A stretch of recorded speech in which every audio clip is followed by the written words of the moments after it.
pleasure to present to you Dr. Martin Luther King, Jr.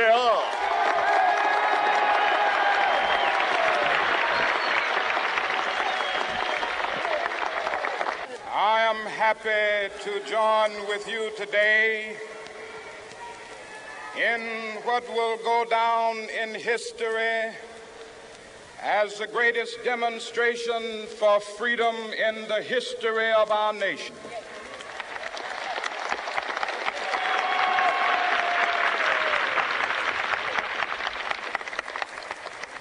Five score years ago,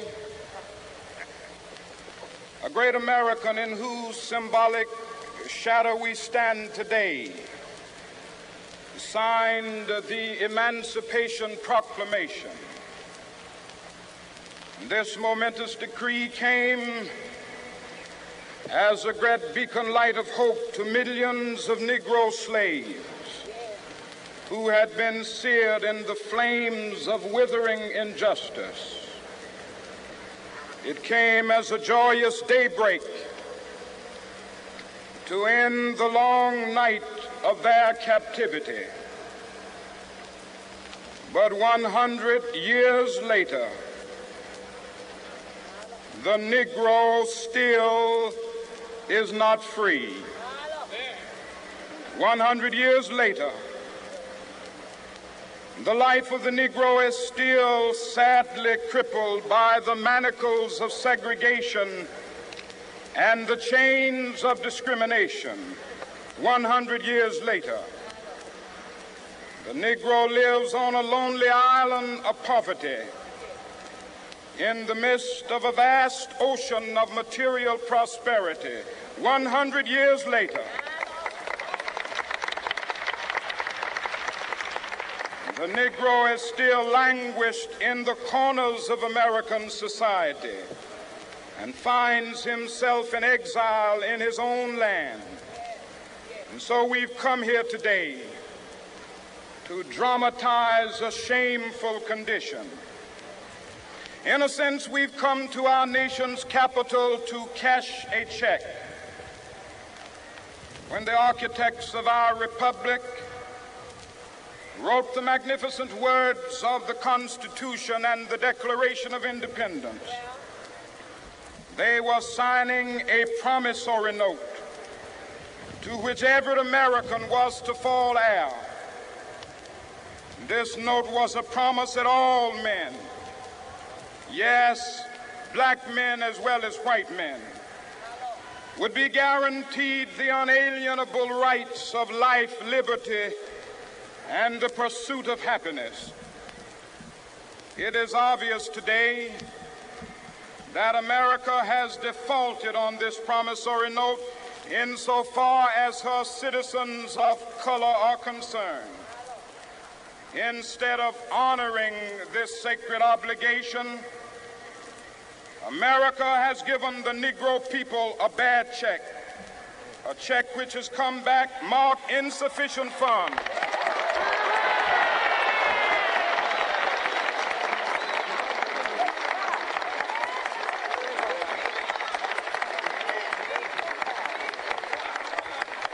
But we refuse to believe that the Bank of Justice is bankrupt. We refuse to believe that there are insufficient funds in the great vaults of opportunity of this nation. And so we've come to cash this check, a check that will give us upon demand the riches of freedom and the security of justice.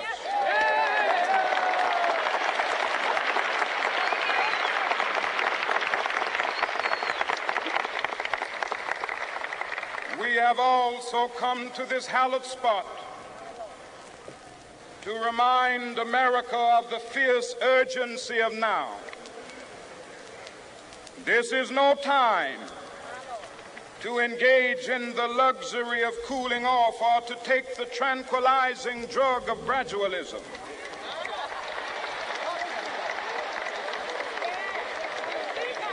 Now is the time to make real the promises of democracy.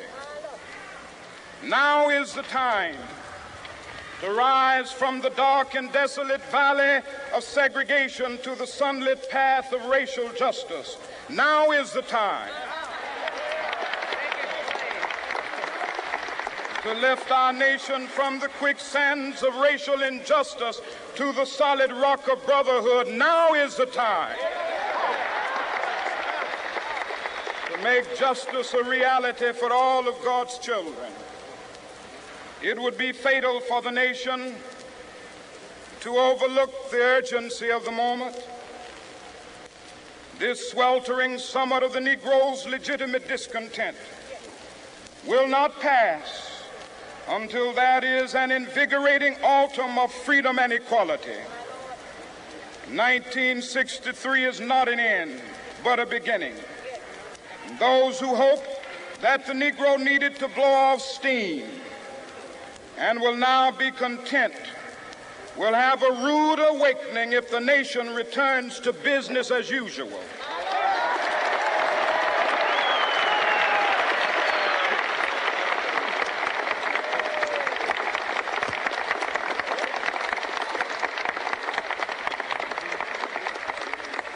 There will be neither rest nor tranquility in America until the Negro is granted his citizenship rights.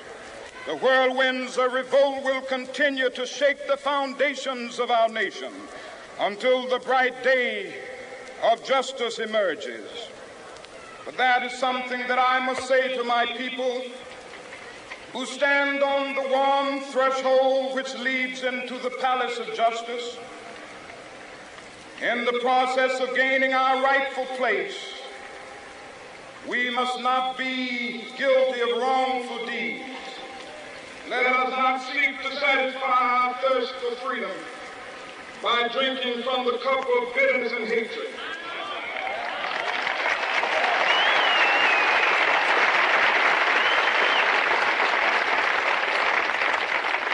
We must forever conduct our struggle on the high plane of dignity and discipline.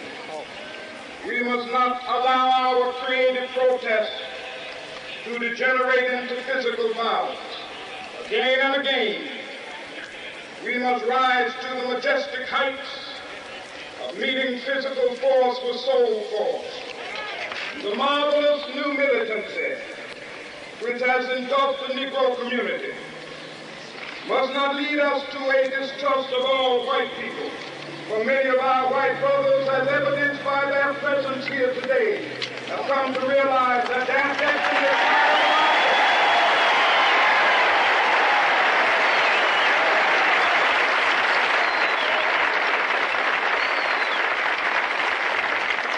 They have come to realize that their freedom is inextricably bound to our freedom. We cannot walk alone. As we walk, we must make the pledge that we shall always march ahead. We cannot turn back. There are those who are asking the devotees of civil rights, when will you be satisfied? We can never be satisfied as long as the Negro is the victim of the unspeakable horrors of police brutality. We can never be satisfied as long as our body is heavy with the fatigue of travel, cannot gain lodging in the motels of the highways and the hotels of the city.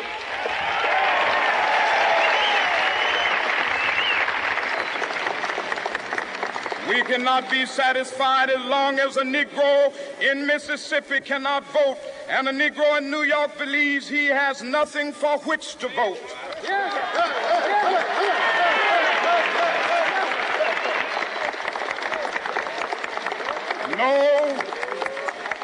No, we are not satisfied, and we will not be satisfied until justice rolls down like waters and righteousness like a mighty stream.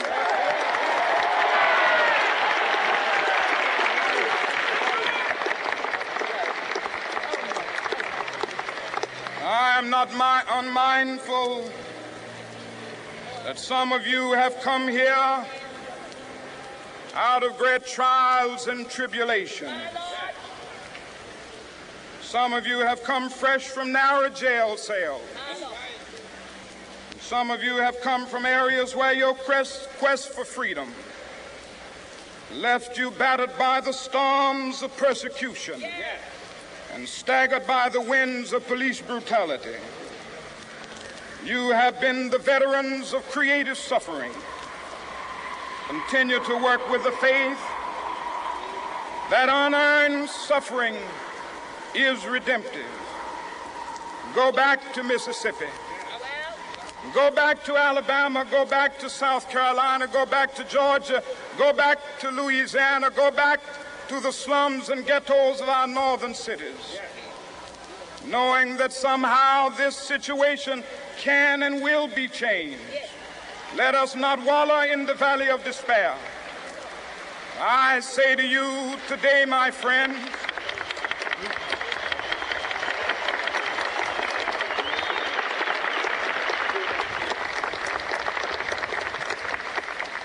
so even though we face the difficulties of today and tomorrow, I still have a dream.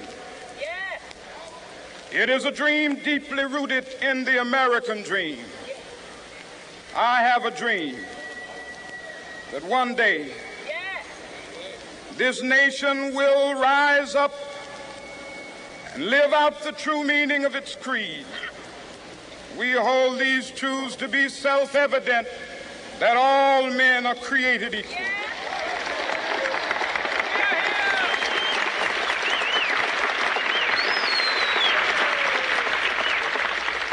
I have a dream that one day on the red hills of Georgia, the sons of former slaves and the sons of former slave owners will be able to sit down together at the table of brotherhood. I have a dream that one day even the state of Mississippi, a state sweltering with the heat of injustice, sweltering with the heat of oppression, will be transformed into an oasis of freedom and justice. I have a dream that my 4 little children will one day live in a nation where they will not be judged by the color of their skin, but by the content of their character. I have a dream today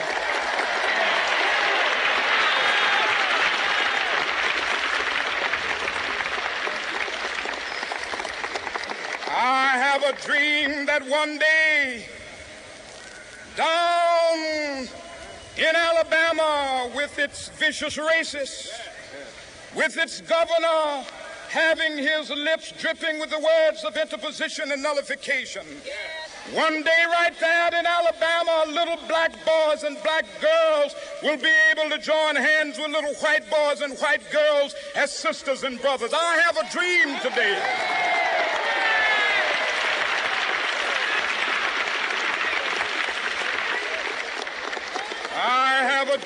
that one day every valley shall be exalted, and every hill and mountain shall be made low. The rough places will be made plain, and the crooked places will be made straight. And the glory of the Lord shall be revealed, and all flesh shall see it together.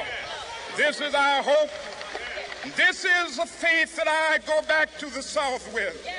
With this faith, we will be able to hew out of the mountain of despair a stone of hope. With this faith, we will be able to transform the jangling discords of our nation into a beautiful symphony of brotherhood. With this faith, we will be able to work together, to pray together, to struggle together, to go to jail together, to stand up for freedom together, knowing that we will be free one day. This will be the day. This will be the day when all of God's children will be able to sing with new meaning, "My country, tears of thee.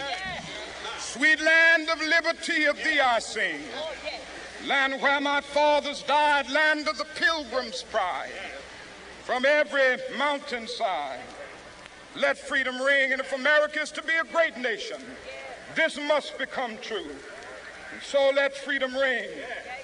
From the prodigious hilltops of New Hampshire, let freedom ring. From the mighty mountains of New York, let freedom ring. From the heightening Alleghenies of Pennsylvania, let freedom ring. From the snow-capped Rockies of Colorado, let freedom ring. From the curvaceous slopes of California. But not only that, let freedom ring from Stone Mountain of Georgia. Let freedom ring from Lookout Mountain of Tennessee. Let freedom ring from every hill and molehill of Mississippi, from every mountainside. Let freedom ring, and when this happens,